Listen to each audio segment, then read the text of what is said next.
से परिचय तो कम से कम तुम्हारा होना चाहिए।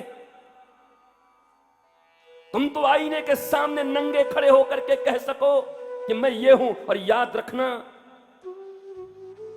इस संसार में अगर व्यक्ति सबसे ज्यादा किसी से भय करता है तो अपने से करता है। अपनी सच्चाई से रूबरू होना नहीं चाहता।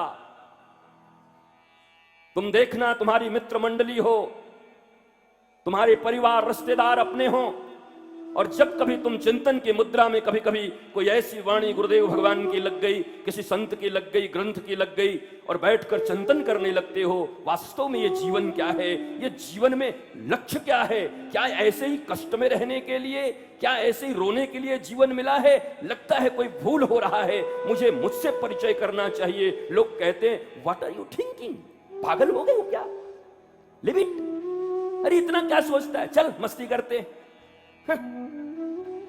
दिन भर चिंता में बैठ, चल चल चल चल चल आजा आजा।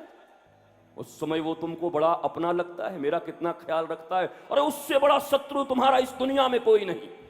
चाहे तुम्हारा पिता हो, माता हो, भाई हो, मित्र हो, कोई भी हो, जिस समय तुम ईश्वर चिंतन में बैठे हो, अपने आप से परिचित होने की संभावना बनी है, गुरु की कोई वाणी तुम्हारे हृदय में लग गई है, और अगर स्वयं से परिचय हो जाए तो विवेकानंद कहते हैं आत्मबोध हो जाने के बाद, आत्म परिचय होने के बाद व्यक्ति कभी कंगाल और दरिद्र नहीं रह सकता। वो सम्राट का बेटा युवराज हो जाता है। ईश्वर सम्राट है और हम उनके पुत्र युवराज हैं।